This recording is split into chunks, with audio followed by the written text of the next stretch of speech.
of this lesson, absolute value inequalities. An absolute value expression less or less than some positive value.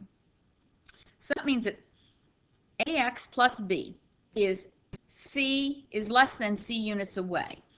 That means that this AX plus B is between this C and this C. It's less than C units away, so it's in between. Okay? That means that AX plus B is between negative C and C. So if we look at it, we have, and I'm going to rewrite it this way, we've got the negative C is less than AX plus B. Remember our compound inequalities. This is an and AX plus B is less than positive C. The same process applies when you're using less than or equal to. The only difference is the endpoint is solid instead of open. Okay? Now, let's look at an or. What if we're greater than? The absolute value is greater than. Well, that means that AX plus B is more than C steps away from 0. So I'm more than C steps away from 0. Here's a picture of what that looks like. This results in an or inequality. You are beyond negative C and C. That means that AX plus B is less than negative C, or AX plus B is greater than C. It's one of those. Again, draw the picture. Draw a picture of the inequality before it is solved. Again, the same process applies when using equal, greater than, or equal to. Greater than, beyond, less than, between. For absolute value inequalities, the same rules apply. The steps to solve them include isolating the absolute value expression. Number 2 is graph the problem. This is not the graph of the solution. This is graphing the problem. Remember, absolute value cannot be less than 0. Once you've graphed the problem, from the graph, rewrite it as a compound inequality. The graph will clearly illustrate that it is an and or an or. Once you've got that set up, simply evaluate that compound inequality and then graph the solution. Let's look at doing a couple of these. First off, I have 2x minus 3. The absolute value of that is less than 3. That means the stuff between the absolute values is less than 3 steps away from 0, or from 0. So it's between negative 3 and 3. Looking at my graph up here, I can easily rewrite that 2x minus 3 must be more than negative 3, and this quantity must be less than 3. As soon as I have it rewritten, I can just go to the solving of it. Here, I add 3 to both sides, and I have 2x is greater than 0. Dividing by 2, x is greater than 0.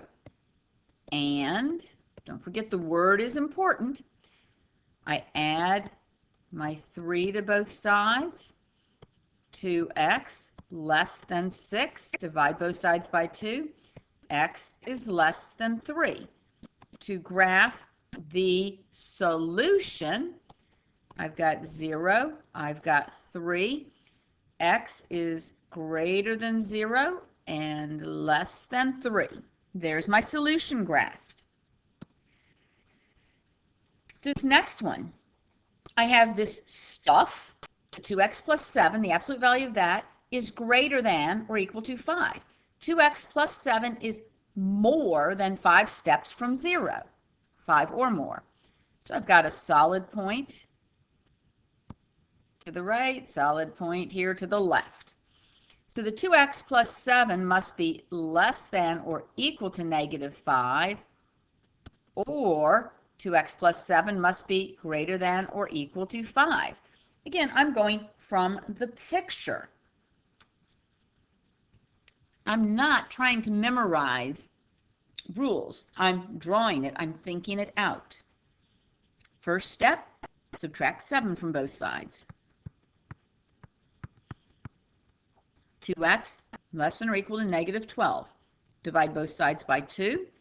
X is less than or equal to negative 6. Or subtract 7 from both sides.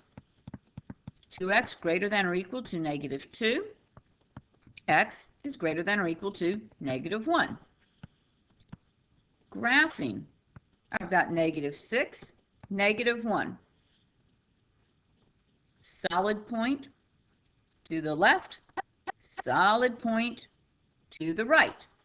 Notice my first graph is of the problem. My second graph is of the solution. Okay?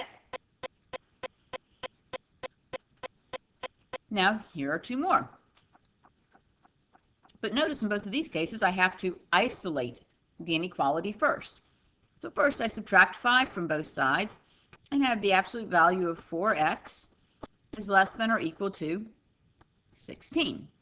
Now, I've got the absolute value isolated.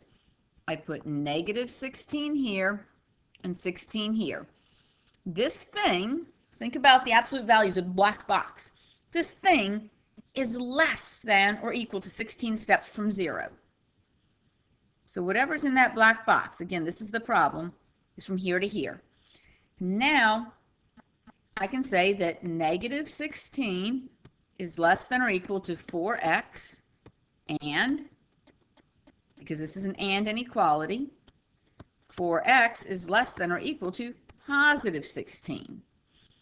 If I divide both sides over here by 4, negative 4 is less than or equal to x, and I divide both sides by 4 here, x is less than or equal to 4. When I go to graph the solution, I have negative 4 and 4. I've got a solid point up to a solid point. Notice the graph looks similar, it's just the numbers underneath are not necessarily the same. For this one, again, before I start solving, I've got to isolate the absolute value. So now I have absolute value of x plus 5 is greater than 7. X plus 5 has a relationship to 7. X to negative 7, and x plus 5 has a relationship to 7. This stuff is more than 7 steps away. So I've got negative 7 here, 7 here. It's more than 7 steps away, so this is what the graph looks like. Now, from the graph, what's inside has got to be less than negative 7 or more than 7. So this makes it easy to solve. X less than negative 12 or x greater than 2. We have negative 12 and we have 2. If my x is less than, goes this way. If it's greater than 2, goes this way. Notice again, if the problem graphs in between, the solution will be in between. It'll be an and. If the solution graphs out beyond, if the problem graphs beyond, the solution will also graph beyond. But you do have to isolate that absolute value first. Okay. Now here, there is no solution. My goodness, what happened? Why is there no solution? Well, remember that the absolute value is isolated, and I have negative 11. Well, absolute value cannot be less than 0. You are either on 0 or you are away from 0, but you're not into 0. So anytime you have an isolated absolute value is less than a negative number, there's no solution. Now think about this. Absolute value of 6x plus 1 greater than negative 11. Here we have all real numbers. Why? Because it doesn't matter what I put in for x, I'm going to get out either 0 or I'm going to get a positive or negative number, but as soon as I take the absolute value, I'm going to have a positive number. Every positive number and 0 are more than negative 11.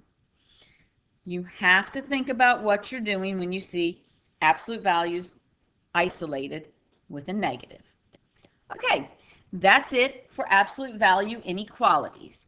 We will do writing absolute value equations and inequalities from graphs in the third section or the third installment of this lesson.